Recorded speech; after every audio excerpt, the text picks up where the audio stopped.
Hello everyone, I'm Martina Saldi. I'm the go-to-market manager for data security and I look after the Australian and New Zealand market for Microsoft. And today I'm here with Dave. Hi everyone, thanks Martina. I'm David. I'm a cloud security architect from Arinco. Okay, we're talking about legacy and unsecure protocols, right? So most legacy protocols were drafted and created before today's security needs existed. And built before modern enterprise security requirements became clear. However, legacy protocols remain unchanged, are easily transformed into vulnerable access point in every modern organization. And from the report, we see that 18% of customer reported, in fact, in the digital defense report, have legacy and unsecure protocols. So, Dave, to embark on the journey in modernizing their legacy protocols,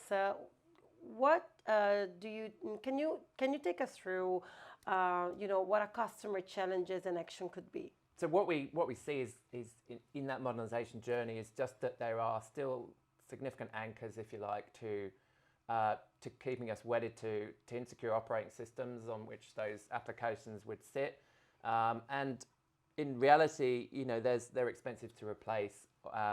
There's a lot of tech debt there. There could be, significant amount of the environment. As you can see from the statistics, a significant number of people still suffer from that issue and how to modernize their way out of that challenge. So, first thing really is about understanding, what we have and where it is. So the asset management or lack of asset management is a problem. So identifying just how pervasive the problem is, and then knowing what insecure or unsecure protocols look like. So, that requires a level of technical understanding, but beyond that, we need to translate that into the risk for the business and how we mitigate or transform or modernize our way, out of that problem. So there's some key actions really that can help here. The first one is we alluded to, is to identify, where these insecure protocols exist, and a way to do that is with some of the core Defender for Cloud and Defender for Endpoint products. Using those products gives us the opportunity to surface through those tools, what those assets are and exactly what secure, insecure looks like. So, for example, the use of TLS 1.1, old encryption protocols or schemes, NTLM, SMB, and similar. We can review the endpoint secure score report, so in M365 Defender, that surfaces legacy protocols and similar issues on clients. We can also use there's a workbook, a really useful workbook actually for Azure. For Azure and hybrid compute workloads, we've got an insecure protocols workbook, which is really valuable with some logging as well, some logging configuration changes.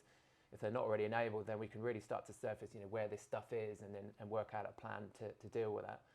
With Defender with OT and with Defender for IoT, we can use a combination of passive and active agentless network monitoring tools to get a complete or more complete view of the asset inventory and context in those types of environments. In terms of what you can do to remediate, obviously the longer term strategy is to have a strategy for app modernization. So this comes up in several topics, but using the 5 R's, I think Microsoft call it, the redeploy, re-architect, rehost, etc. model. So working out what the longer term evolution is going to be for these systems and the applications that run on those. But notwithstanding those medium or longer term aspirations, there are attack surface reduction rules, for example, in the endpoint Defender for Endpoint that can use to disable some of those insecure protocols, straight off the bat. Likewise with Azure, with configuration baselines, we can similarly look to implement those baselines to restrict turn-off services and to remove or uplift some of the security protocols that are being used, or force the use of more modern ones.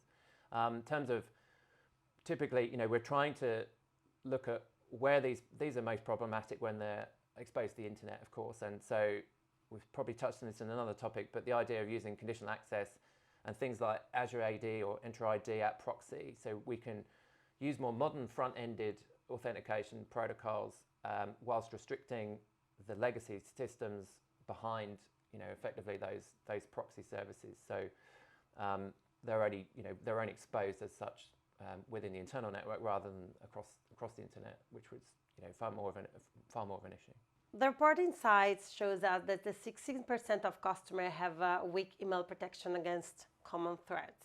So the frequency of business email compromise attacks has skyrocketed to over 156,000 daily attempts. So Microsoft entry data shows attempt password attack increased more than tenfold in 2023, and this means we pass from like 3 billion attempt per month to about 30 billion per month. So this translates to an average of 4,000 block attacks per second targeting Microsoft Cloud identities. It's incredible numbers. So with email threats ever increasing, Dave, what do you suggest as the actionable step to secure work emails for organizations? Thanks, Martina. Yeah, it's a significant area for attackers still, both identity and email is such a common vector. The challenges that we see really are there are a number of layers to email security, and really understanding where the gaps are. So within those, be it a inbound email phishing attempt that's stopped by spam filters, or the URLs contained within messages. There's various different technologies and controls that are used to try and mitigate and prevent an issue before it arises. So understanding whether or not those controls are deployed and configured appropriately, that's quite a challenge. Whether we have the anti-spoofing features configured appropriately, whether we have safe links enabled, all those kind of things. And then really it's about understanding when we make changes to custom configurations, we might make an inappropriate bypass, for example, that then effectively blows a hole in some of the controls that we're trying to implement. Some of the other things though really are just about understanding how email protocols work and configuring some of the basics. So before we get into anti-spam controls and other mechanisms, one of the obvious things to do is to configure email authentication, and what we mean by that is to configure SPF, DKIM and DMARC. And the reason for that is that it protects both our own employees from being spoofed or tricked into divulging information or credentials or what have you. It also protects our customers and our brand. And it also allows improves the deliverability of mail that we're trying to send, so be it marketing and otherwise. So there's a number of different benefits to this, not just security related, but configuring that stuff from the outset is really important to protect your mail domains. Next one though, in terms of tackling that visibility of gaps and so on, and what should good look like, or what does good look like, and where should we be, you can use the config analyzer in M365 Defender to compare existing policy settings with the recommended strict or standard type values for Exchange Online Protection and for Defender for Office 365.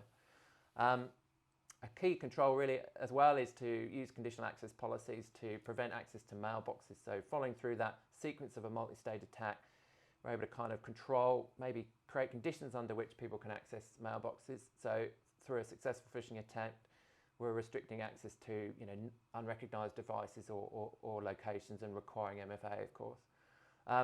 User awareness is never going to go away where the whole kind of a lot of attacks are geared around social engineering and human weak spots. So those phishing simulations, they continue to evolve, and the training that's there.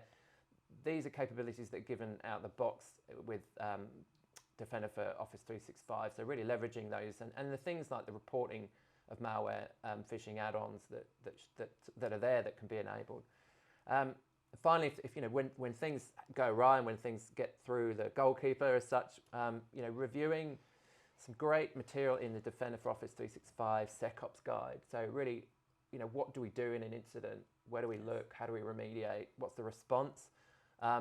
There's some great stuff in there. And there's also, as part of the M365 Defender, we spoke earlier about identifying that multi-stage attack. Really, how do you pivot from an email attack, a successful one, where do you go next and move into the environment?